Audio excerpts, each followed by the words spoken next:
What is e-commerce, and should I or you try to get a job in it? Well, e-commerce is basically anything where you're selling products, usually, potentially services, but in a limited way via a website. I guess you could say a mobile app also, but it's usually through a website. This is the area where I have most experience, and so I've had some degree of success in it, and I would definitely say it's a good sector to look into. Probably e-commerce and the financial services sector, in particular in London, where I'm based, usually. Not right now, obviously.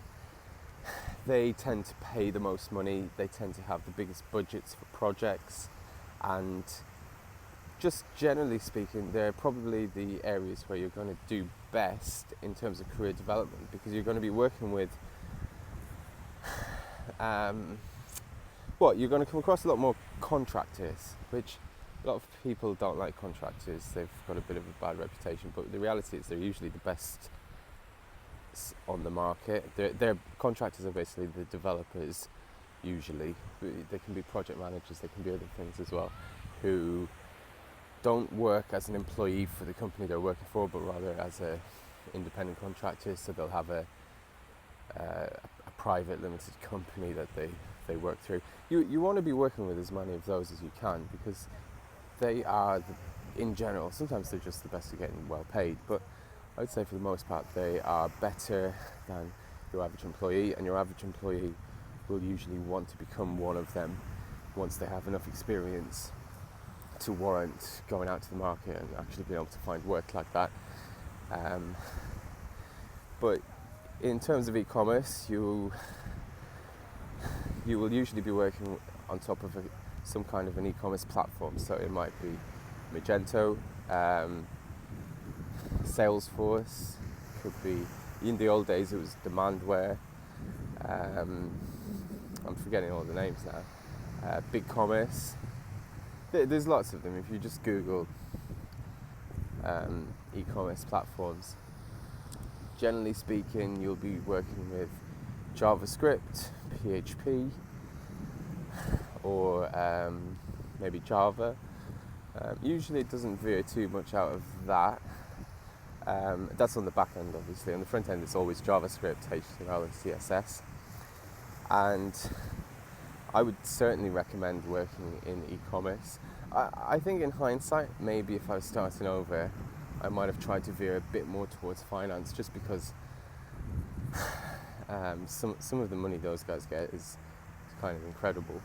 And it's quite difficult to make a change like that when you're anyway through your career. But look, I think e-commerce is a good shout. Lots of good companies in the UK, London, Manchester, and even some of the more regional cities like Leeds. I'm not going to start naming all the cities I can think of in the UK, but it's definitely easy to get work, and they've got great budgets, and you're going to progress pretty quickly in your career. Because one of the good things about those companies over, working for maybe the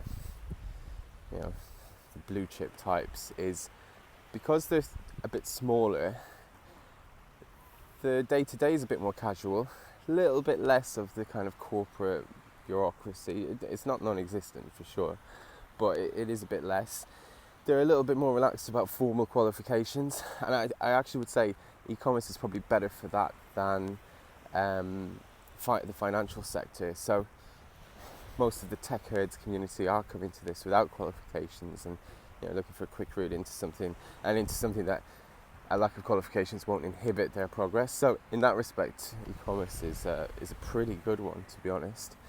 I came across, I would say, at least 30% of the contract developers I used to work with when I was contracting were non-traditionally qualified, in the sense that they didn't have a degree.